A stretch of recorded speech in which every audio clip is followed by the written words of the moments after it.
Bem-vindos todos a mais uma sala Blue Violet, que é a sala virtual do site Vamos Meditar. Eu sou Ana Cristina Coda, responsável por essa sala e pelo site.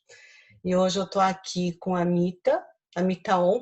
Eu ainda de vez em quando chamo ela de Cris, porque é minha xará, né? Então eu não aguento, né? Mas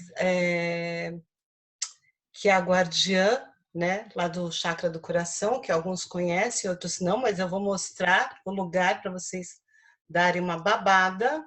Eu não vou aguentar, posso mostrar já?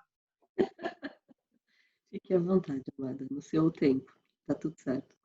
Né? Para quem não conhece, Só um instantinho, Ana. fica à vontade. Esse é o chakra do coração, que a Mita se coloca como guardiã. Ah, não está passando. Aqui. Pronto, voltei. É um lugar com uma comida incrível. Você fala que não entende muito de comida, mas você tem uma alquimia, entendeu? Você é Com alquimia, saudade desse... né? Com umas meninas que trabalham lá maravilhosas. Eu achei ótimo isso que você fez, viu? Não tinha visto isso ainda. Então, gente, para quem não conhece, este é o lugar que a Anitta, ela se coloca como guardiã, né? Além de também dar palestras, fazer workshops lá. Cada dia mais versátil, né? Então, eu não saberia nem tudo. Depois você pode falar, Anitta. E a gente está aqui hoje para falar, né, sobre essa questão dos sentidos, né, a nossa conexão com sentidos, a importância dos sentidos. A Mita ela tem essa coisa sensível, né? E realmente sensibilidade dos sentidos a gente conhece com a qualidade das coisas que a pessoa produz, né? Não é uma coisa que eu sei fazer um floral, ou eu sei fazer aromoterapia, eu aprendi. Mas é aquilo que ela realmente ela entrega, né? Isso é uma coisa que daí você vê o resultado, né? Como dizem, as coisas a gente vê pelo resultado, né? Então, a Mita ela tem essa sensibilidade alquímica mesmo, né? E para isso precisa ter essa conexão muito forte com o sentir, né?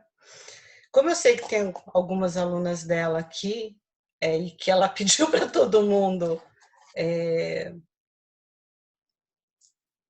visualizar azul, eu acho que eu agora vou fazer uma meditaçãozinha com vocês, pedindo para vocês imaginarem aromas, né? Então, se vocês, por favor, né, puderem sentar confortavelmente, com a coluna ereta. Eu sempre dou as posições básicas, né?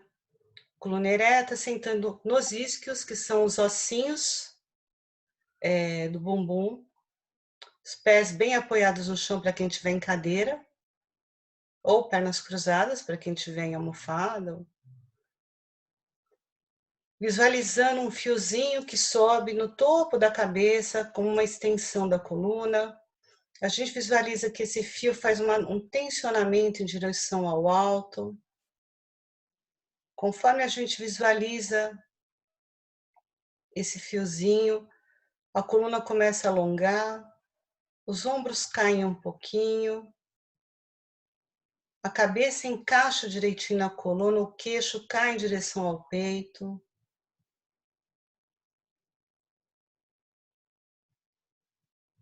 Vou pedir para todo mundo relaxar a boca. A boca é um lugar que acumula muita tensão.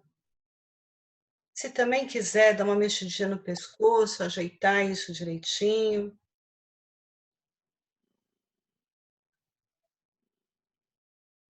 E gentilmente a gente começa a entrar em contato com a nossa respiração. tomando consciência do ar que entra, do ar que sai.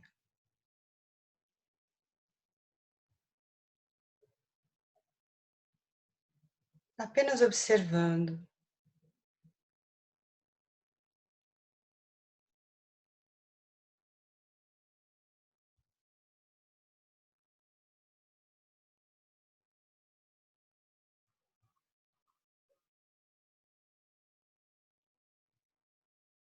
E eu vou convidar todo mundo a dar 3 respirações um pouco mais profundas, inspirando pelo nariz, expirando suavemente pela boca entreaberta, soltando o máximo de ar possível. Se necessário, pode encolher um pouquinho o umbigo em direção às costas, tentando expelir todo o ar.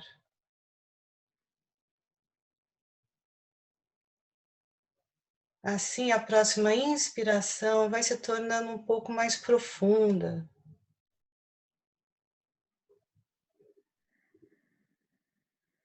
E a gente expira de novo, todo o ar suavemente pela boca.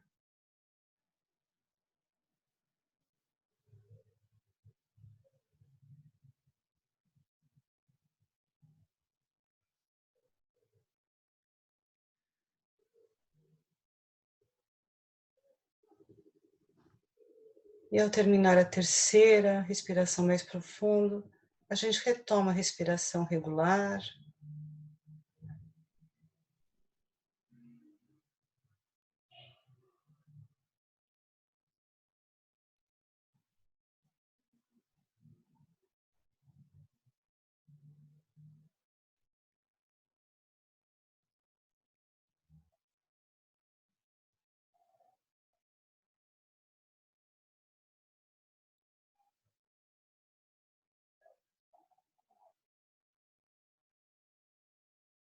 Eu vou pedir para que vocês visualizem uma rosa no topo da sua cabeça,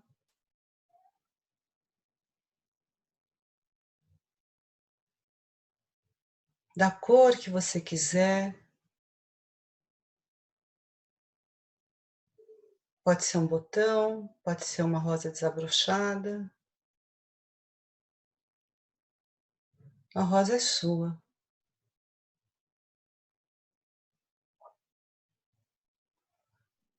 E essa rosa, ela vai descendo do topo da sua cabeça e se colocando no seu nariz, na frente do seu nariz.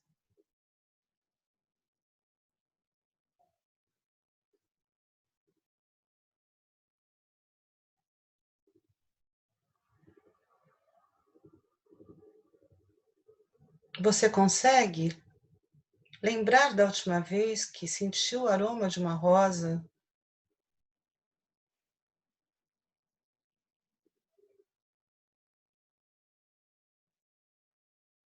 É possível trazer essa memória olfativa de volta para o seu ser?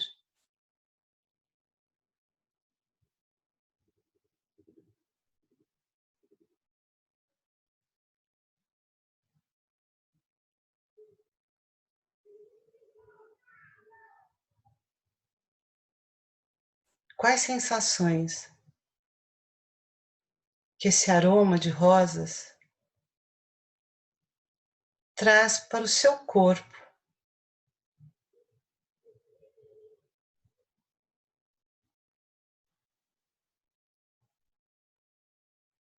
Provavelmente as memórias da última vez que você recebeu rosas podem vir à sua mente.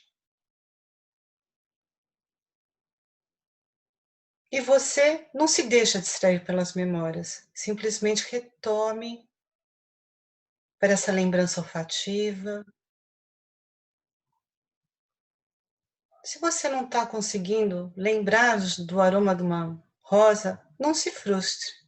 Traga outra flor da sua preferência.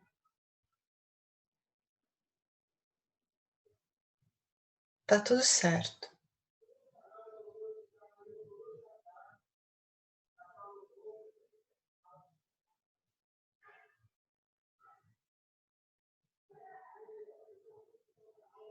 E a gente fica conectado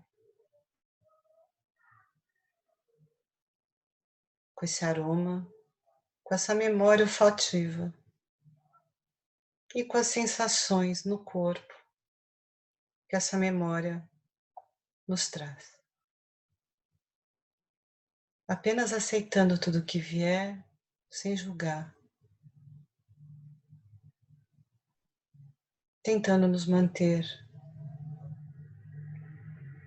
em equilíbrio.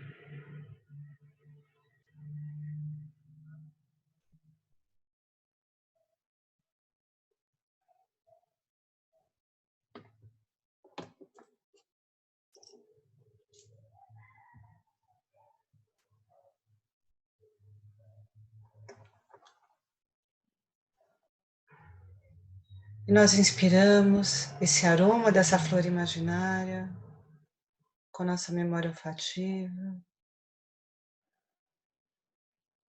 e expiramos suavemente todas essas sensações que ela pode nos trazer.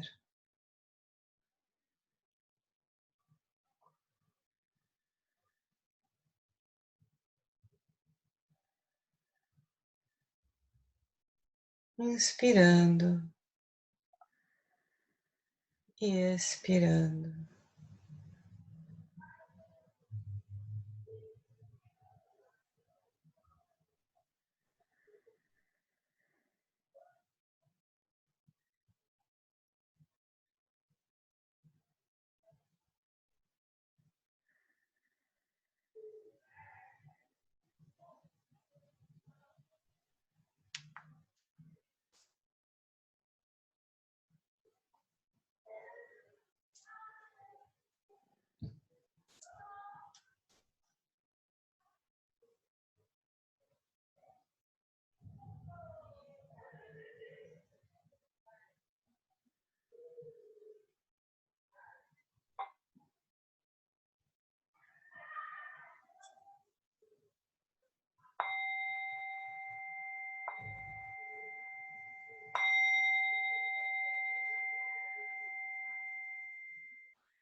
No tempo de cada um, pode abrindo os olhos suavemente, se mexendo, mexendo o corpo.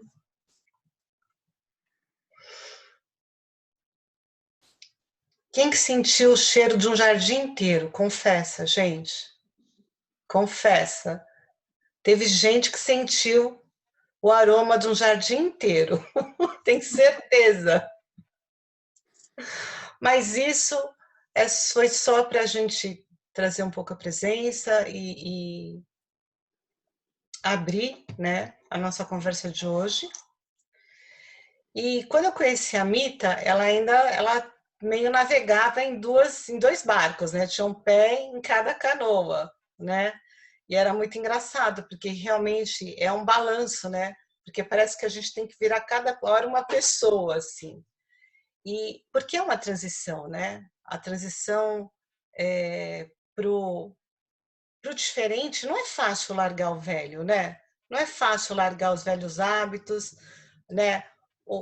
A Coca-Cola, graças a Deus a gente já passou dessa idade, mas imagina para as pessoas, né, que ainda têm alguns apegos a os famosos prazeres sensoriais, existe bastante diferença até de memória mesmo, né, do que eu aprendi do que é prazer, né? O bolo da avó, o bolo da mãe, sabe? Os temperos, tem toda uma série de questões afetivas que a gente é conectado em memória mesmo, né? Então, não é uma coisa simples essa. É bonito, né? É desejável, todo mundo quer, né? Mas também não é muito óbvio, né? E como eu vi, né? Eu vi você fazer tudo isso assim de uma forma tão bonita. Eu achei que você fosse uma pessoa muito legal para compartilhar como que foi para você, né? Essa transição, né? Como é que como é que você sentiu? Como é que foi essa passagem, né? De uma coisa mais, vai, normal para algo Uhum. que é aquilo que hoje todo mundo busca, que é uma vida mais em contato, em sincronia com a natureza, né, com plantação, com colhendo tudo, fazendo seus produtos naturais. Então vamos começar por aí? Tá ótimo.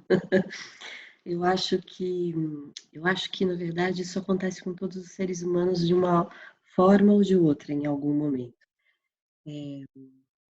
Parece, dentro da experiência dessa daqui que vos fala, que tem um movimento de exaustão que acontece em algum momento da história de cada ser humano, onde a gente parece que tentou de todas as formas, tentou através do trabalho, através da relação afetiva, através de decoração da casa, através de viagens, tudo que é possível tá tendo no entorno da vida de um ser humano, através da ideia de ser uma boa mãe, através de tudo que um ser humano pode viver. A gente procura essa completude em todas essas experiências. E a gente encontra, né, na relação afetiva de mãe com filho, a relação com o marido, etc e tal. Mas como a gente vive muitos altos e baixos, eu comecei a perceber que aconteceu uma coisa muito curiosa.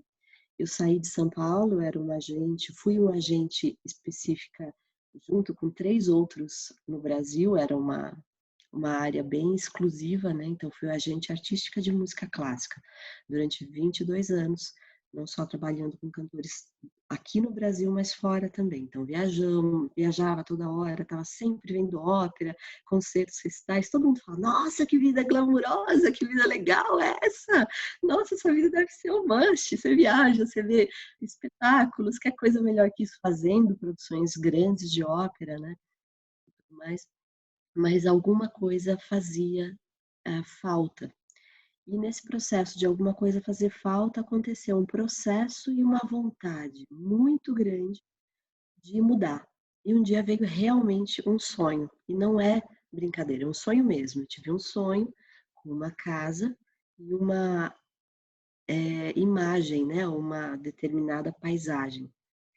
E eu lembro que na época apareceu também um homem novo na vida, né, porque eu sou cuidadora do meu ex-marido, que sofreu um acidente há 12 anos atrás, e para mim era bem complexo imaginar estar com outro homem, mas apareceu tudo ao mesmo tempo, a vontade de mudar e e o novo marido, vamos dizer. E aí eu aproveitei e casei as 2 coisas, falei assim: "Olha, eu realmente não tenho interesse em estar em São Paulo, eu quero fazer uma mudança radical de vida". E desse sonho veio essa procura por um ambiente que tivesse mais ou menos as características daquele sonho. Procuramos durante 9 meses, exatos 9 meses, quando eu não estava aguentando mais procurar, porque a gente deu a volta em São Paulo para todos os lados, para mais ou menos a 1 hora e meia de São Paulo. E aí a gente achou essa casa no 9º mês, e eu lembro muito claramente de olhar, ver e falar assim: "Meu pai amado, danou-se, achei a casa, ela é igual ao sonho, e agora um medo gigantesco de Eu vou mudar, colocando, tá? Eu vou compartilhar de novo, vai falando. um medo gigantesco de mudar de São Paulo para cá". E aí o que aconteceu foi que vamos morar, essa família vai morar nesse espaço, né, que é uma casa de família, e começaram a acontecer alguns eventos, porque como eu já estava muito conectada nesse universo espiritual, já fazia um tempo, já desde o acidente do Edinho, 12 anos atrás, esse grave acidente com lesões graves, né, eh, muito tempo em coma, foi trazendo um processo de olhar para outras coisas que não eram aquelas que a gente estava olhando originalmente. Então, basicamente, daquele universo de Ok. ter, né, de ter veio para um movimento de ser, né, mas foi lento o processo, extremamente lento. Mas essa lentidão também era o que isso daqui tinha condições de acolher, esse corpo, essa mente, essa estrutura tinha condição de acolher. Então eu sinto que é muito interessante desse ponto, porque não é um botão que você aperta e que fala: "Mudei". É algo que começa sutilmente, a cada instante, e vai te conduzindo de uma forma, se você permite e está com essa abertura mesmo, para essa escuta mais afinada interna, vai se apresentando essas mudanças naquilo que você é. Eu estou falando da essência, ela vai te conduzindo para essa mudança de forma gentil. Se você começa a ficar muito confundido com o universo do mundo e das coisas, aí a vida não é tão gentil assim. Ela dá uns tapas bons na gente.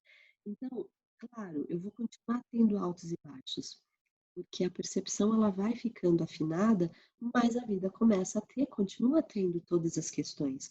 Quando a gente pergunta para o Dalai Lama, você tem uma vida diferente da nossa? Como é que é a tua mente? Ele vai falar, olha, minha mente é igual à tua. A diferença talvez seja que eu não dou tanta bola para ela, talvez como você pode, talvez estar dando. Então, é um pouco disso. Você começa a perceber que, na verdade, tem algo que está sendo dito a cada instante da tua vida, no seu dia. É como se esse dia fosse uma grande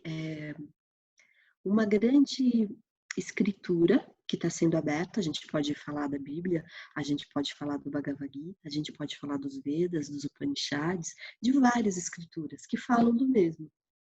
Só que isso está sendo descrito para você todos os dias. E o que eu percebi dentro da minha jornada, desse processo de me autoconhecer, é que quanto mais eu lia, entre aspas, a vida que eu estava vivendo, quanto mais eu usava, sabe o João e Maria, aquela historinha dos dois que vão na floresta e que se perdem, eles vão pegando uns pedacinhos de coisa e chegam na casa da bruxa? É o oposto, a gente não vai para a casa da bruxa. Quando a gente vai para essa floresta da nossa própria vida e a gente começa a pegar essas pequenas, preciosas presentes que a vida está te trazendo, para você reconhecer aquilo que você é, para você conhecer a tua real natureza, a tua essência, você volta para casa. E não é uma casa construída, é essa casa que está aqui dentro de você, que a gente pode chamar de coração espiritual, não é o coração físico. Porque, segundo muitas escrituras, eu sou fascinada por escrituras, né? Agora eu estou estudando profundamente o Bhagavad Gita. É sempre dito que está no coração espiritual. Toda a sabedoria, toda a essência e tudo que está contido no universo inteiro está aqui dentro. Aqui dentro no sentido de que parece que é um lugar, né? E quando você começa a perceber que tem algo sendo dito todos os dias, você vê nas escrituras os mestres dizendo, olha, a gente tem uma série de insights diários, a gente tem pequenas iluminações acontecendo todo dia, mas o meu olhar viciado no universo, do mundo, das coisas, ele faz com que eu não perceba, porque eu estou preocupada com a vida. Então, quando eu me preocupo, eu gasto a minha energia prânica, né, aquilo que eu ganhei de presente da vida, para literalmente expressar o meu melhor. Por isso, a Ana traz assim, nossa, Mita, tudo que você faz é tão bom. Por quê? Porque tem uma preocupação muito grande em estar inteira em tudo que a gente faz. Isso é uma das características que estão descritas no Bhagavad Gita, né? Ele fala de Karma Yoga, a yoga da ação. E a yoga da ação, ela diz assim, coloca toda a sua energia no que você está fazendo, mas sem querer nada em troca. Nem um obrigado. Nenhum olha, tá bem feito. Absolutamente nada. Quando você começa a se esvaziar e fazer o que você tem que fazer, porque é o que a vida traz para você fazer. A vida me trouxe hoje fazer um buraco grande, suar muito e me queimar de sol e o meu corpo não está muito feliz disso não. Minha mente então está batendo terror, está fazendo hard rock geral, mas quando eu me coloco à disposição para exercer aquilo que me é dado fazer naquele dia, eu me coloco de um ponto que é como o Buda diz, eu me desvisto da personalidade, eu me desvisto da ideia de um corpo e mente. Então, o que acontece nesse processo? Você vai encontrando algo em você que não é o que você espera, que é algo muito calmo, muito sábio. E desse ponto é que eu comecei a achar esse caminho de volta a casa, dentro dessa estrutura aqui, que eu chamo hoje de chakra do coração.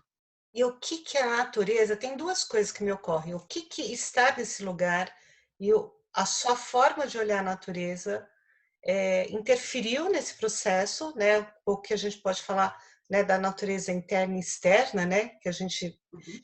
e como o afinamento, né? Como você disse, é um processo que, né? Ele tem etapas, né? A gente cai e levanta, cai e levanta. O que que você acha que a fé teve a ver com tudo isso? Eu acho que a fé tem a ver porque tem uma parte pelo menos uma parte aqui que eu percebo que tem muita entrega, muita confiança na própria vida, assim. Agora na quarentena está sendo um processo de muita, eu diria que está numa versão profissional, sabe? Profissional, ISO, não sei quantos ISO tá no É, número, né? um ISO muito, muito elevado, né? Por quê? Porque está exigindo da gente realmente colocar em prática todas as ferramentas que a gente andou angariando no decorrer dos anos, né? Mas na prática imediata, é imediato. E se eu não coloco, eu sou chamada a colocar no passo seguinte, porque o dia todo está tomado desses altos e baixos. Então, Ana, não Explica um pouco existe. isso melhor. Vamos Isso lá. que você Não, acabou de falar, vou, por favor. vou tentar. Não existe exatamente uma receita para isso. A receita é você começar a perceber que tem uma falação mental que me conduz para ir para um lado, e existe uma sensação física, emocional, que também quer que eu vá para um determinado lado. Quando eu começo a perceber que aquilo que passa dentro da mente não é o que eu sou, é só um pensamento, e eu paro de me identificar com esse pensamento, naturalmente o meu corpo relaxa. E eu vivo aquilo que está sendo descrito imediatamente. Está sendo descrito para eu cavar um buraco. Então eu vou cavar um buraco. E eu vou ver a minha mente reclamando. Ai, que saco, tá sol, eu não queria fazer isso. Esse trabalho é para o caseiro, não é para eu fazer. Mas no processo de eu abrir mão de ficar lendo essa legenda muito estranha que está acontecendo na minha mente, eu abro a oportunidade de eu me descobrir no processo de cavar o buraco. Então, digamos que a vida sempre coloca à tua disposição, a cada um de vocês, algo que a gente nega, porque a gente diz: o meu papel não é esse, eu não quero fazer isso, isso é, não é gostoso, é desconfortável. Mas desse ponto, quando a gente olha desse ponto que é desconfortável e não é gostoso, eu estou fazendo uma escolha que é pelo ego, ela não é pela minha sabedoria intrínseca. Uhum, uhum. E é muito diferente. Então, o ego, ele tem a característica de tirar você daquilo que você tem que fazer. Ele vai te colocar no que é mais confortável. E o que é mais confortável não necessariamente tem a ver com o que você vai fazer, mas também não significa que o que eu vou fazer não é confortável. É só um pequeno detalhe porque é uma pegadinha. É muito importante, porque tem os dois lados. Tem um lado que vem da não dualidade, que é a área com que eu trabalho, que sempre traz assim, ó, o universo vem na forma de dois, de certo, de errado, de bom, de mal, de feio e de bonito. Tudo que a gente vive, a gente faz comparação. Só que tem ali o Buda, né? Eu não sou necessariamente budista, eu não tenho nenhuma religião, mas eu adoro falar dos mestres porque eles sabem o que eles estão falando. Buda e fala assim: olha, o caminho é o caminho do meio. Ele está apontando que não é nem isso e nem isso. Está aqui no meio. E para que eu possa perceber esse meio, eu preciso abrir mão de ter uma opinião muito formada. Então, o Mindfulness diz isso. Aquele olhar de principiante, que é o olhar da criança. A criança tem uma característica muito bonita de que ela olha com tudo com um olhar, nossa, que legal que é isso, né?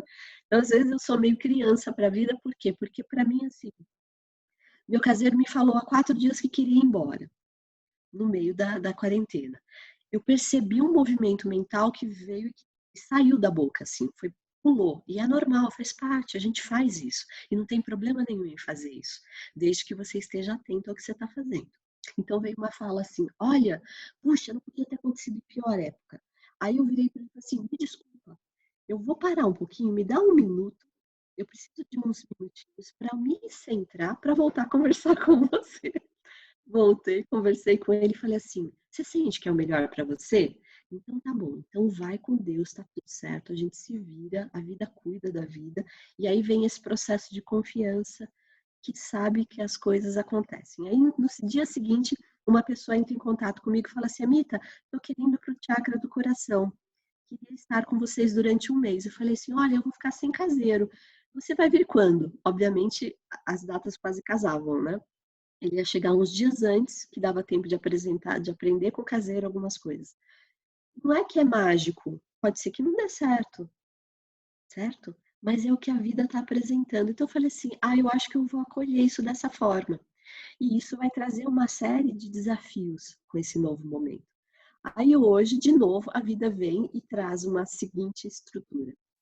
Meu caseiro olha para mim, que ele ainda está trabalhando, e fala assim: "Ai, eu acho que eu não quero ir embora daqui. Eu gosto tanto de trabalhar com a senhora".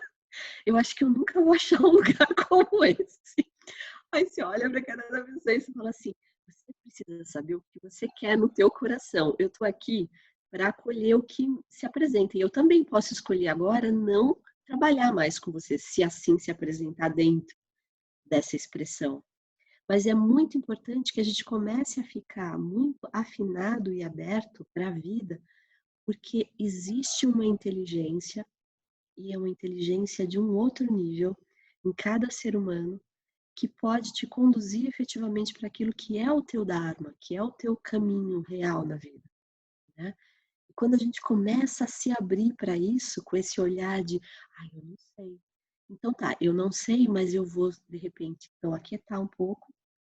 Daí a gente pode usar uma meditação como a Ana acabou de conduzir, ou outro tipo de meditação para você poder achar em você esse sentido que a gente perdeu há um tempo e descobrir efetivamente isso que te conduz. Porque a essência, ela sempre esteve presente em cada um de nós. Só que a gente acabou se perdendo desse processo por uma confusão do mundo, por uma confusão nessa rapidez de que eu tenho que fazer 10.000 coisas, né? A quarentena está aí para chacoalhar todo mundo e dizer, será que a gente tem que fazer mesmo 10 milhões de coisas? Será que nós mulheres, especificamente, temos que ser seres humanos que conseguem chupar a cana, dar o banho no filho, fazer comida, etc, etc. Será que é necessário tudo isso? Né? E como isso se expressa dentro de cada ser humano?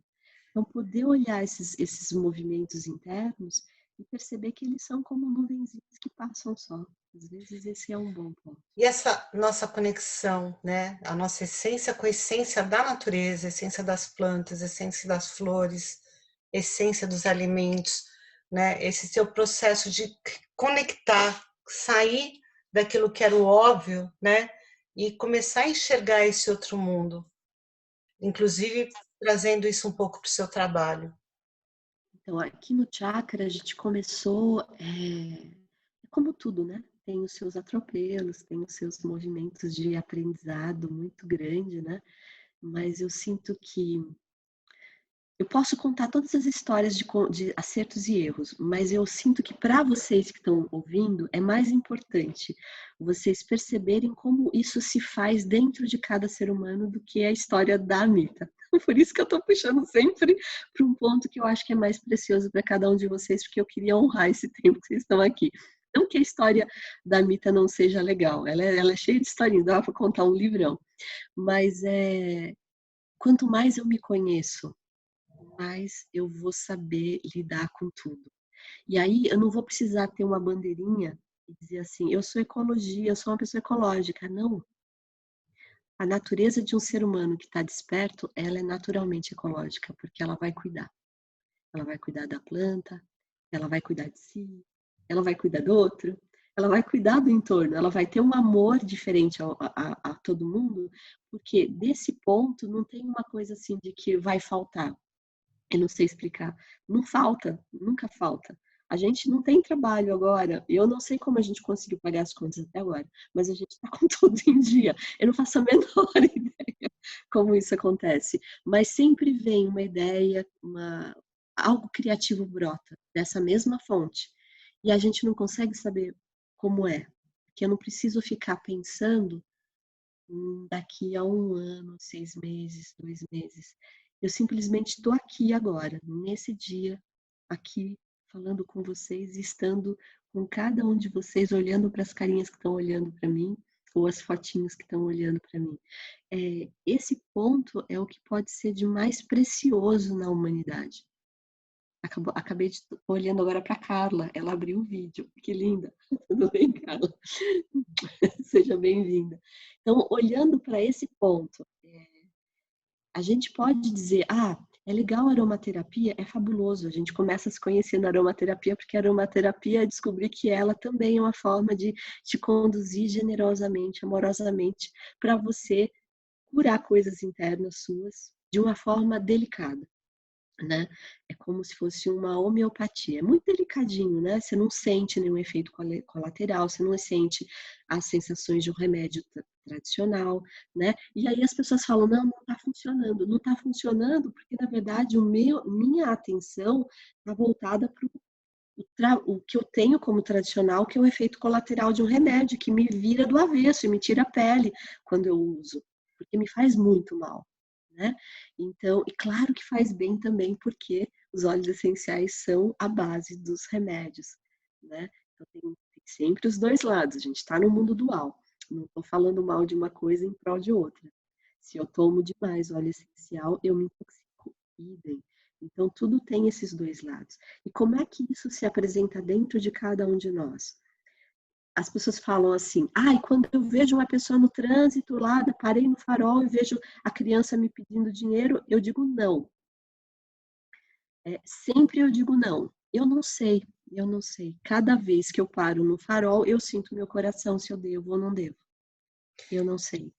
A Então, resposta é imediata, entende?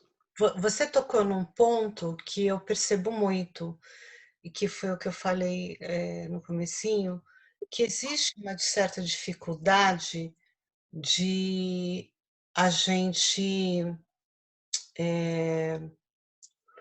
fazer esse trânsito, né? Porque quanto mais em contato com a nossa essência a gente está, Uhum. provavelmente mais conexão com a essência das coisas, né? Naturais, a gente fica. Uhum. Mas essa transição, né, da coisa mais grosseira para a coisa mais sutil, ela é difícil, né, para muita gente. Por quê? Porque dá uma sensação que não entrega, né? Que não entrega o que eu esperava, o que a gente está acostumado. Então, eu queria que você comentasse um pouco dessa questão de tipo assim, o que a gente tem que largar para poder receber esse novo? Porque muitas vezes a gente vai para uma natureza ou vai para alguma coisa que está fazendo a gente que a gente cria uma expectativa, né? A gente cria aqueles sonhos dourados, né? Que eu vou transformar a minha vida e tal. E daí o buraco acaba que fica mais embaixo, porque eu não entendo que o meu nível, né, de presença e de desconstrução da minha mente não está acompanhando aquilo que os lugares têm para me oferecer, né? Que as terapias têm para me oferecer, seja, né, uma aromaterapia, seja uma alimentação diferenciada, porque ela vai trabalhar num outro sentido, ela vai trabalhar de uma forma mais. Eu não acho nem que é menos prazerosa, ela é diferente e que a gente tem que desconstruir o que a gente entra através dos sentidos do que é bom e do que é ruim. Uma coisa que eu observo bastante é que quando as pessoas começam, por exemplo, a praticar mais diretamente o mindfulness, que faz essa conexão com o corpo, que elas começam a perceber aromas e gostos que elas não percebiam. E elas começam a entender a toxicidade das coisas. Mas precisa chegar num ponto que a pessoa realmente ela tenha a preocupação de entrar mais na essência dela, para poder se conectar com, né, a essência do outro. Então, se você puder comentar um pouquinho sobre isso? Eu acho que tem várias possibilidades. Para algumas pessoas, isso pode vir através simplesmente do mindfulness, de você estar presente. Esse é o início da jornada. Eu estou presente, que é o que eu trouxe para vocês um pouquinho agora. Olha, eu estou aqui falando com vocês. Eu não faço ideia como vai ser meu dia amanhã, porque eu estou atenta a vocês aqui. A gente está tendo uma troca. E quanto mais eu estou atenta a isso que está acontecendo agora, mais eu consigo trocar. Mas eu tenho para dar, porque o ponto de referência dessa energia é de um outro lugar. Então, eu sinto assim, essa presença e atenção àquilo que você está fazendo. Ela não é, de novo, um botão que você aperta e que agora eu estou presente, mas no minuto seguinte eu não vou estar presente. E não tem problema. É um processo de trazer de novo e de novo a atenção para agora. De novo, atenção para agora. Uma segunda forma de começar a vivenciar isso com mais aprofundamento é o próprio processo de Karma Yoga. Karma Yoga, yoga da ação. Então, eu estou aqui no chakra do coração e o meu trabalho é servir, certo? Todos os finais de semana a gente tem um grupo de pessoas que vinham de São Paulo para cá, com professores distintos de diversas áreas, falando despertar de consciência, beleza. E aí, você tem que fazer tudo, Ana. Você tem que lavar banheiro, você tem que fazer comida, você vai conversar com as pessoas, acolhê-las da melhor forma possível. Tem um jeito que a gente faz aqui no chakra que é cheio de detalhes. As meninas, elas meio que enlouquecem por um lado, porque é muito detalhismo. Eu sou uma pessoa detalhista. A pessoa vai chegar, vai ter uma florzinha de lavanda, vai ter um galinho verde, um sabonetinho natural na cama delas, com um papelzinho escrito bem-vindos ao chakra do coração, que é uma coisa que tá nisso aqui, sempre foi assim, desde que eu sou criança, tem esse cuidado e esse amor para as coisas. Porque eu sinto que esse tipo de acolhimento, ele transforma, né? Nas primeiras vezes que as pessoas vieram ao chakra do coração, a minha vontade, e realmente eu fiz isso em vários retiros, as pessoas só entravam dentro do chakra depois da gente ter feito um lava-pés. A gente lavava o pé de todo mundo, porque era uma forma de colocar de um ponto de vista de humildade mesmo, de dizer, olha, eu estou aqui para servir. E as pessoas choravam, tinham vários processos que aconteciam, né?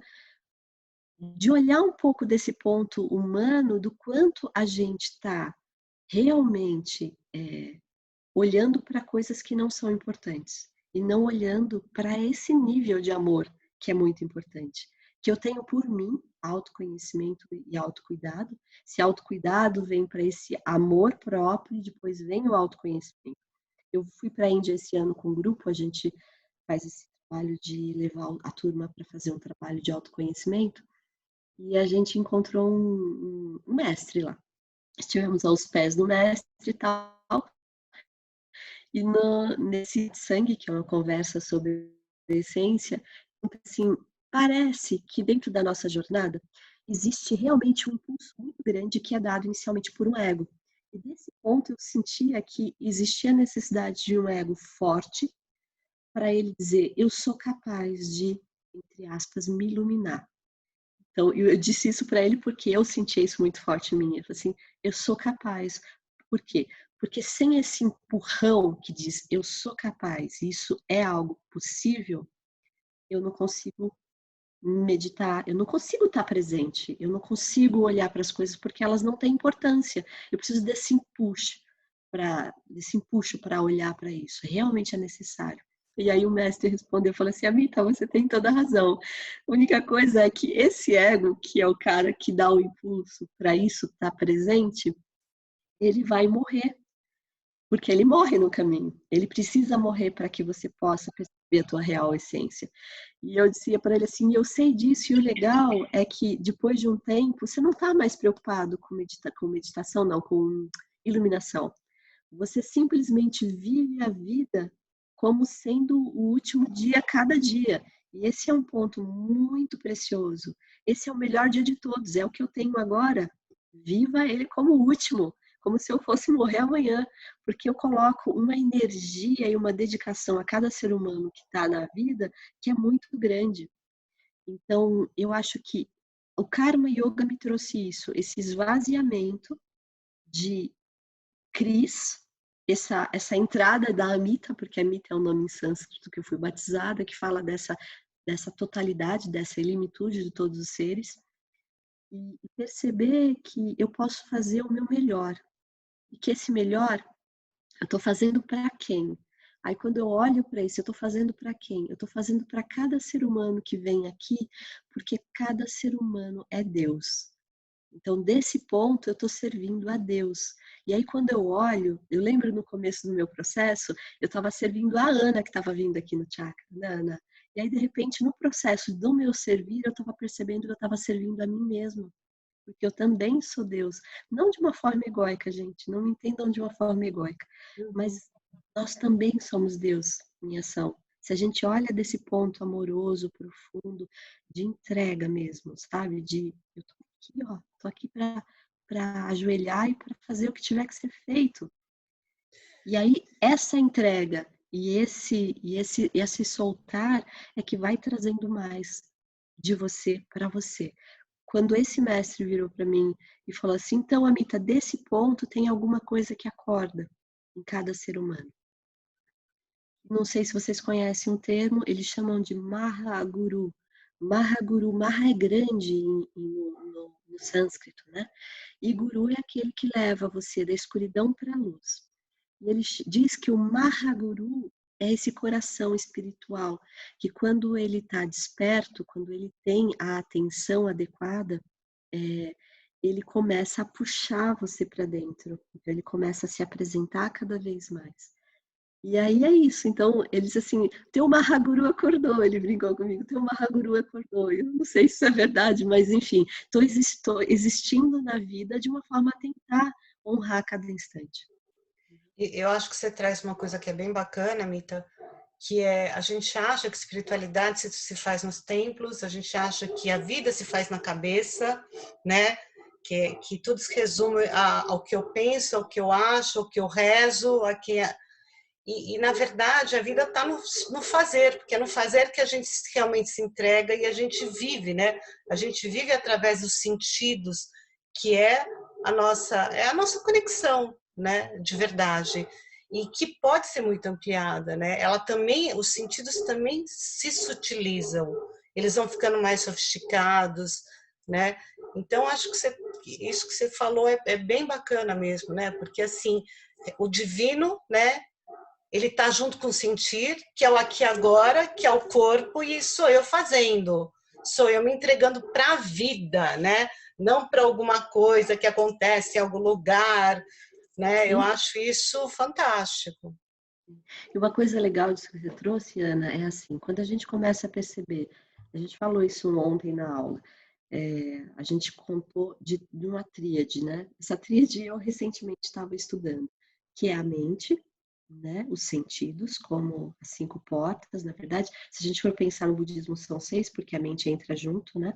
Mas aí vem o intelecto, que ele é que faz toda essa parte de discriminação, ele consegue saber, a partir de um determinado movimento, que eu realmente estou atenta a esse presente, a esse momento agora, eu consigo aquietar. Porque você vê, outro dia, eu vou explicar um pouco mais claramente do que eu estou falando, porque eu estou falando uma versão muito abrangente, eu vou dizer como é que funciona no meu dia a dia isso, tá bom? Pra vocês entenderem mais claramente. Então, por exemplo, há uns tempos atrás, eu estava com meu ex-marido e a gente estava indo jantar fora. Né? A gente estava querendo namorar e tudo mais, né? Isso já faz, eu me separei já faz um tempo, mas há uns 2 anos atrás, mais ou menos. E foi muito legal porque no carro eu estava num dia muito plena, muito atenta, muito presente. E ele estava o oposto. E não tem problema nenhum, não estou falando isso para maltratar ele ou para falar mal dele. É só uma historinha para vocês perceberem como funciona todo o sistema, tá bom? E aí eu lembro que ele virou para mim e falou assim: eu tô agora nesse momento, queria colocar algumas coisas em panos, né, em panos limpos, etc e tal, que você tem esse jeito de ser assim e assado e aquele outro. E eu lembro quando ele foi trazendo todas aquelas falas de que tinha um jeito que acontecia aqui, eu vi dentro da minha mente um turbilhão de pensamentos e 1000 formas, parecia um xadrez de defensão. De cada coisa que ele falava, vinha um sistema de defensão, como se fosse uma guerra mesmo. E é bem Bhagavad Gita, né? Vem uma guerra aqui que você fala assim, não, agora eu vou mexer tal pedra, porque essa pedra vai dizer que ele está errado, porque eu estou certo, porque você não sabe o que você está falando. E eu via tudo aquilo, só que eu não abria a boca. Eu só estava observando. Eu fiquei 40 minutos em silêncio e eu comecei a perceber, primeiramente, os pensamentos, depois eu fui percebendo todo o meu corpo. O corpo começou a ficar tenso, eu sentia meu coração bater rápido, eu sentia um pouco de falta de ar, uma tensão gigantesca nos ombros. Aqui embaixo, a parte do chakra, abaixo do umbigo, como é o nome? Tá sem som, Ana. Falando raiz, esplênico. Isso. Não, o esplênico. Subiu uma energia muito grande desse ponto para responder e dizer, sabe, era quase como um vômito que vinha daqui, assim. Uhum. Subiu uma energia que vinha para cá. E eu sentia aquela força de fala, de eu vou dizer para você que você está errado, que eu tô certo. Tarará, tarará. E eu não fiz nada, eu simplesmente usei isso como meu campo de estudo. E eu lembro que foi muito louco, porque quando passou 40 minutos, o corpo ainda estava tendo. Oi, bonitinha, tem uma bonitinha do lado da Pauline. Ainda estava tendo uma série de convulsões e questões internas, mas eu pude ver como a mente ela não tinha resposta minha, ela estava passando por um processo só de nuvens, ela foi se aquietando num nível que boa parte do que acontecia no corpo também melhorou. Obviamente, no dia seguinte eu estava com o corpo todo dolorido, porque teve muita tensão, teve uma descarga muito grande. Não sei falar em termos médicos, mas deve ter tido vários hormônios malucos batendo nesse corpo naquele momento. E o legal disso é de que esse experimento me trouxe uma coisa. Quando terminou, a gente sentou na mesa do restaurante, que eu levou 40 minutos para chegar lá, ele disse para mim assim: Nossa, eu te peguei de jeito hoje, né? Consegui falar um monte de coisa, você ficou até muda. E eu lembro de falar, eu lembro de falar para ele assim: Nossa, meu amor, você me trouxe um dos maiores presentes da vida. Porque desse ponto eu pude observar como é que funciona essa máquina aqui. Eu nunca tinha visto com tanto detalhe como isso luta para manter essa individualidade egóica e que o outro está errado e que eu estou certo. Foi a primeira vez que eu vi isso. Então eu uso essa ferramenta para todos os momentos que eu consigo ter consciência, porque tem dias que eu não consigo. Eu sou uma Hélice Portal, estou no caminho. Então era muito divertido, porque quando você dá esse passo para trás e fica do ponto de vista efetivamente de um observador, você vê esse movimento de querer ir lá e dar porrada. Gente, juro por Deus, eu estava quase dando uma porrada nele. Era um movimento forte do corpo, tinha uma vontade de sair batendo mesmo. Mas quando você começa a perceber, você fala assim, puxa vida, eu consegui descobrir algo que é muito maior do que uma discussão de quem está certo e quem está errado. E eu pude ver daquele ponto que ele tinha razão sobre vários aspectos. E eu pedi desculpas. E disse para ele, se tem alguma coisa que me interessa nessa existência, é descobrir mais a respeito daquilo que eu sou em termos de essência, não em termos da minha personalidade, do euzinho, dessa pessoa que é revestida de manias. E a gente, quanto mais investiga a mente, o corpo, os sentidos, gente, eu estava rodeada de sentidos, estava tudo borbulhando. Era uma sensação de amargor na boca, tudo não cheirava bem. Era muito estranho, mas estava tudo completamente. Às vezes esse comportamento é interpretado pelo outro como arrogância, a gente sente na pele, é frustrante. Então, Carla, mas aí entra um ponto, se é o que eu entendi, me perdoa se eu não entendi, entra um ponto que quando a gente está se autoconhecendo, nem sempre o mundo vai entender o que está acontecendo lá de cá. Na verdade, o mundo não vai entender. É muito isso que acontece. E a gente precisa ser muito fiel e muito verdadeiro com o teu propósito. Então, se a gente não fica nesse campo de ser fiel e verdadeiro, a gente não consegue se aprofundar dentro desse campo, que é a própria vida, a própria existência. Então, dentro dessa jornada que eu vivo aqui na minha vida, eu tento conduzir as pessoas que me buscam dentro desse caminho, eu digo isso, gente, o grande guru é a vida. A vida é o teu maior guru. E ela tá falando com você a cada instante. Será que tu tá aprendendo a ter humildade para ouvir o que está sendo dito a cada instante? Porque é muita coisa que acontece. Olá, Vitoriana. Eu queria abrir agora para perguntas, se vocês quiserem fazer alguma pergunta para Mita. Está todo mundo tímido? Só eu que sou brincadeira? Eu tenho... É Inês. Oi, Amita. Eu estive no Chakra do Coração, acho que em 2017, com 5 amigas do coração. E quando você falou a respeito do lavar o pé, né, a humildade de lavar os pés das pessoas antes de entrarem na sua casa, né, me lembrou de um caminho que eu fiz ano passado na Bahia. Eu fiz junto com o Marcos, que está aqui, o Caminho da Paz, né, que era de Amargosa até o Projeto Semente, um ponto de luz nas montanhas do Vale de Quiriçá, em Ubaíra, na Bahia. Foram 127 quilômetros que a gente fez em uma semana. E quando foi a surpresa, e quando chegou lá, tinha uma bacia, né? E a pessoa que ajudou a idealizar o caminho lavou o pé de todo mundo, tirou a botas, a gente super cansado, suor, tirou a bota, tirou a meia da gente, de cada um de nós, e para lavar numa bacia com água, com sal grosso. Mas teve pessoas que não quis. Né? Essa humildade, assim, a gente não está acostumado, né? Então teve pessoas que se assustou. Nossa, como é que é isso, né? Quem é que se presta a fazer esse gesto tão humilde?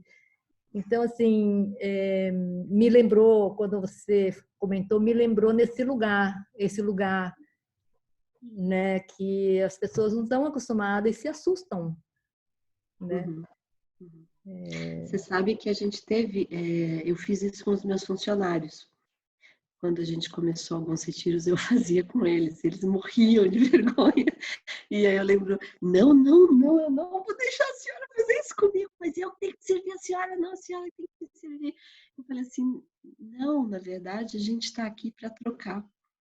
E quando eu te sirvo, tem uma fala linda, linda, linda. Não sei se vocês conhecem, tem um deus macaco dentro do hinduísmo chamado Hanuman. Alguém conhece? E Hanuman é incrível, porque ele tem uma fala que eu não lembro para quem ele fala, mas daqui a pouquinho eu vou lembrar o nome. Rama, isso, acho que é Rama. Ele vira e fala assim, quando eu te sirvo, como é? Quando eu não me conheço, eu te sirvo. Mas quando eu me conheço, eu sou você. A gente continua servindo para que a gente reconheça Deus, entende? E quando a gente se reconhece, a gente já sabe que a gente é Deus. Então, eu sou Deus, Ana é Deus, Pauline é Deus, Carla é Deus, Inês é Deus, todos vocês. É verdadeiro isso não é uma historinha. A gente realmente tem essa qualidade, essa sabedoria e esse amor dentro da gente. Só que para isso precisa despertar essa ideia de que isso é verdadeiro e não uma historinha que está só nas escrituras. é um tipo de vida divina. Tem um outro mestre que fala exatamente, ele tem um nome chamado vida divina. É uma vida divina, é uma vida de outro ponto, onde as coisas elas acontecem espontaneamente. É quase que é milagroso, não dá para falar. É uma vida amorosa, que tem os altos e baixos, mas quando eles acontecem, a gente olha do ponto de vista de ver as nuvenzinhas, como eu fiquei olhando lá a conversa com ele. Claro, tem momentos que você identifica? Tem dia de irritação? Tem, mas você olha a irritação e ela depois de um tempo passa. Ela dura cada vez menos. E aí você fala assim, nossa, mas eu estava irritada, cadê? Já foi. Assim. Eu acho que você fez uma coisa que pouca gente realmente faz, que é essa coisa que o pessoal chama de seva, né? É o serviço, né? Eu vou lá e me coloco neste papel. É que nem o pessoal que não entende as prostrações, né? Ou determinadas ações que parecem de submissão, mas isso é um exercício do corpo e da mente, que a gente vai tirando da cabeça e trazendo para a realidade. Porque a vida não acontece na cabeça, né? Mas Ela uma vai coisa legal, tudo isso. uma coisa legal disso que está trazendo, desculpa te cortar, é que tem várias características. Tem algumas pessoas que vão entender melhor esse trabalho, por exemplo, que é o Kyogyi, que é o Gnana Yoga, que é o yoga da sabedoria. Então é cabeção, é para quem gosta de cabeça mental e vai fazendo toda observação a partir da mente. Tem pessoas que gostam de trabalhar, também eu adoro trabalhar, então funciona para mim essas coisas. E agora eu acabei de descobrir que eu também tenho o universo Bhakti Yoga, que é devoção. Então, chegou uma hora que tem alguns assuntos que eu não sei lidar, não sei. Olha, eu aquietei, citrei, meditei, tento achar resposta, não sei. Sabe o que eu faço? Eu literalmente entrego. Eu aprendi que no Bhakti você entrega. Então tá bom, estou estudando o tal do Bhagavad Gita e o Bhagavad Gita fala isso. Olha, você chega num determinado movimento, Bhakti Bhakti Gnana e Karma Yoga, eles estão juntos. Sim. O que te vier naquele momento, eu não sei como lido com isso. Gente, estou entregando na mão do pai, ou da energia, ou dessa. O nome que você quiser dar, entendeu? Entrego e aí fico só assistindo, falando assim, não faço ideia como isso vai ser resolvido, porque eu já tentei de tudo para entender como resolve. E aí você vai assistindo o desenrolar disso, que é incrível, e que eu sinto, eu acho que a gente já está no final, eu sinto que essa vida, efetivamente, olhada desse ponto de vista, e é isso que eu acho que é importante deixar para vocês como último, ela não tem como eu explicar o quanto é maravilhoso, porque ela é de um outro ponto, a troca é de um outro ponto, a realização é de outro ponto, a plenitude, o amor é um amor além do que a gente está acostumado, porque ele vai brotando de todos os lados, né? A Pauline tem uma pergunta para você. Você pode abrir o microfone, Pauline, e falar. A Valéria tinha colocado que realmente algumas pessoas não se sentem merecedoras, é fato, concordo. Não, eu fiz a pergunta até. Eu fiz a pergunta no chat até para ser mais rápido, porque você que está no final, né? Mas eu queria saber, Anitta, como a aromaterapia te ajudou nesse caminho, né, da busca por essa sabedoria intrínseca? Porque você está falando muito, né, dessa meditação, de olhar para si. A aromaterapia está nesse caminho? Te traz esse estado de presença? Tudo traz, Pauline. Eu posso pegar a aromaterapia como uma possibilidade. Eu posso dizer assim, nossa, eu posso utilizar sândalo, que é um óleo essencial para centrar. Eu posso utilizar Litseia cubeba ou Mai Chang para centrar, para ganhar foco. Eu posso utilizar o próprio alecrim, para quem tem pressão alta, não, só para quem tem pressão baixa. Posso utilizar um alecrim, é que eu sou aromaterapeuta também, gente. O alecrim para estar trazendo esse foco, para trabalhar melhor, para ter ânimo, para trazer alegria. Eu posso estar utilizando todas as ferramentas, mas a ferramenta mais importante é a tua atenção. Porque eles podem me ajudar, sim, porque eles são química, eles vão trazer esse processo de atenção. Mas se eu não fizer o exercício de me disponibilizar a exercer essa minha academia, de olhar a mente, descobrir que esses pensamentos não são meus, eles só passam pelo que eu sou, e começar a achar o caminho de volta para casa, eu acho que realmente o que me ajudou, Pauline, nessa jornada foi Gnana Yoga, foi Yoga da sabedoria, foi observar a mente, observar a mente, observar a mente, observar a mente. Eu vou dizer que se você encontra alguns mestres, resumidamente eles diziam uma coisa. Vou para vocês ficarem com isso, se vocês quiserem anotar, anotem, assim funciona Gnana Yoga, em 3 segundos. Quando aparecer um pensamento, você percebe o pensamento, ou uma sensação, emoção, ou um sentimento, o que quer que seja, perceba aquilo. Quando você viu que aquilo veio, e que tá um turbilhão de mundos, você olha para isso e diz, para quem isso aparece? Para quem esse pensamento acontece? Para quem essa sensação acontece? Se perguntou, aí você vai fazer o seguinte: quem sou eu? Quando você joga desse ponto, quem sou eu, você vai descobrir que é como um Quan, ele não tem uma resposta clara. Se você responder sou eu, Pauline, ainda não é o que é. Aquilo que é vai deixar no espaço que é um vazio.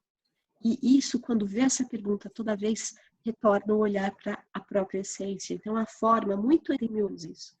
Isso é uma forma de olhar para aquilo que você é. É a essência vendo você como ela.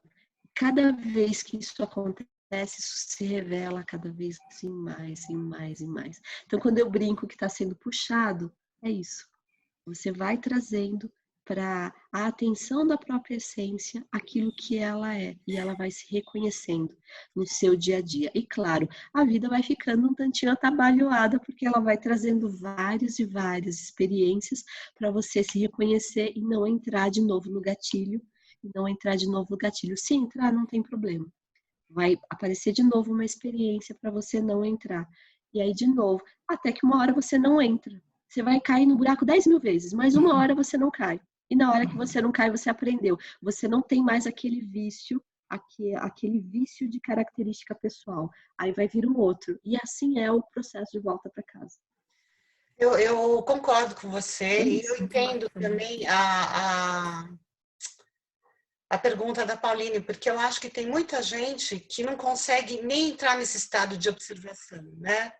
Então, acho que alguns recursos como floral, né, tipo uma lavanda, uma essência de lavanda, ou florais, eles ajudam a dar uma calibrada no nosso sutil, sem dúvida nenhuma, para que a gente até se possibilite a iniciar um processo de observação, né? Eles têm realmente um trabalho que sozinhos, né, nada funciona sozinho, né? Mas que eles atuam no nosso sutil, várias coisas da natureza, os próprios alimentos, né? Que o que a gente ingere vai para a nossa cabeça, não vai só para baixo, certo? Eu acho que tudo interfere, até para a gente ter a qualidade da observação, né? Que você está falando, porque ela não é óbvia. Ela realmente é um processo e às vezes precisa de um tempo mesmo, e essa disposição. Eu acho que para tudo a gente precisa ter foco e disposição. O que eu quero com isso, né? E tá lá fazendo todo dia, toda hora, né? Eu acho que nesse sentido, realmente, para tudo é a única coisa que ajuda mesmo, né? Não se assama o tema, é muita tema, né? Porque o que eu costumo dizer, né, que as pessoas, elas começam alguns processos e é que nem um conta-gotas, né? Você tem um copo que vai pingando água, vai pingando, né? Não é que você vai na torneira, vai encher a cachoeira e vai transbordar. A hora que o copo está na metade, a pessoa desiste, dela joga o copo fora, né? E dela nunca vai ver esse copo transbordar. E é um processo, né? É um processo de volta para casa. Essa volta para casa é uma longa jornada, né? E que, assim, eu não sou aromaterapeuta, eu até trabalho com florais, mas eu acredito que realmente tem algumas coisas que ajudam a equilibrar, a tratar a gente para conseguir trazer mais essa consciência, mais esse para dentro, mais esse sutil, né? Sim. Inclusive, eu acho que tem essa parte de remédios e quem precisa usar remédios não precisa desqualificar isso, não. Tudo isso faz parte. Sim. E talvez a gente precise olhar para algumas ferramentas, como você trouxe, para dar uma quitada. E sempre fazer o exercício, porque só ter o remédio e não fazer o processo de observar, a gente continua no mesmo ponto, não muda. Até que ponto a gente quer viver isso continuadamente? Uhum. E realmente nada se exclui, né? Como você começou essa fala, são compostos, a gente vive nessa dualidade. Você quer deixar a sua palavrinha final, se ninguém mais tiver nenhuma pergunta? Não sei. Alguém mais quer perguntar? Alguém falou que precisava sair da sala, acho que foi a Eliane, ela já saiu. A Valéria acabou de falar que algumas pessoas não se sentem merecedoras. Se sentir merecedora, Valéria, é do ponto de vista de uma mente só, é só um pensamento. Na verdade, quando a gente olha que é só um pensamento que passou e que por algumas repetidas vezes eu acho que esse pensamento é o que eu sou, fica meio que gravado isso na minha, entre aspas, personalidade. Só que quando eu começo a fazer o processo de olhar cada vez mais para isso que passa como uma nuvenzinha, quando eu me visitar de novo, eu vou olhar para ele e falar assim, pode ir embora. E aí ele deixa de ser a tua natureza, ele deixa de ser a sua personalidade. Entende? É só um pensamento isso daí. E aí, quando a gente começa a olhar tudo isso, a gente vai desvestindo. E aí vai virando um budinha mesmo. A gente, tudo budinha. Todo mundo aqui é budinha. Gente, o site do Chácara, você pode dar para quem quiser acompanhar? Claro, vou colocar aqui embaixo. Chácara. Agora a gente não está trabalhando, né? A gente está com cursos online, só gente, porque, né? Vocês sabem. E vocês quiserem me procurar, eu tô no Instagram, sempre com a Metaon, ou no Facebook, tá bom? Eu sou muito feliz de estar aqui com a Aninha. A Aninha é um coração na vida. Vejo ela fazendo esse trabalho lindo, hercúleo aí, de trazer esse despertar para esse mundão que está precisando demais, né? Escreve a frase do macaco. Eita, peraí, a frase do macaco é... A frase do macaco. Quando eu não conheço, eu te sigo. Quando eu me conheço... Peraí. Quando eu me conheço... Não, quando eu não me conheço, eu te sigo. Quando eu me conheço, eu sou... Aí eu sou grande, eu sou você. Ele está falando do euzão. Está falando do eu sou, né? Eu sou você, eu sou Deus, né? Desse ponto que ele está dizendo. É lindo porque ele é representação do Bhakti, o Hanuman. Namastê, Carla. Gratidão a todos vocês, viu, gente? Muito obrigada, Aninha. Até a Vitoriana está com a mão levantada. Você quer falar alguma coisa, Vitoriana? Acho que ela levantou a mão sem querer, então. Na segunda-feira, a gente vai ter psicologia do confinamento, com uma querida amiga que costuma ser psicóloga de reality show há mais de 10 anos. Então, ela vai trazer essa perspectiva do que a gente está vivendo e do que ela conhece. Gente, agradeço muitíssimo a quem entrou pela primeira vez. Amita, gratidão profunda. É sempre... Adoro estar perto da sua energia. Super, super. Obrigada, gente. Muitas graças. Boa jornada aí para vocês, budinhas. Gente, vamos pelo menos falar um tchau para a Anitta com a câmera aí. Vamos. Tchau, obrigada. Tchau, meus amores, gratidão. Até mais, viu? Boa jornada de vida para vocês. Não esqueçam, o Mahaguru está aqui, ó. Espero que vocês possam um dia conhecer esse lugar privilegiado que é o Chácara, porque é realmente muito lindo. Boa noite, gente. Paraíso. Boa noite. Boa noite. Obrigada. Boa noite. Boa noite. Tchau.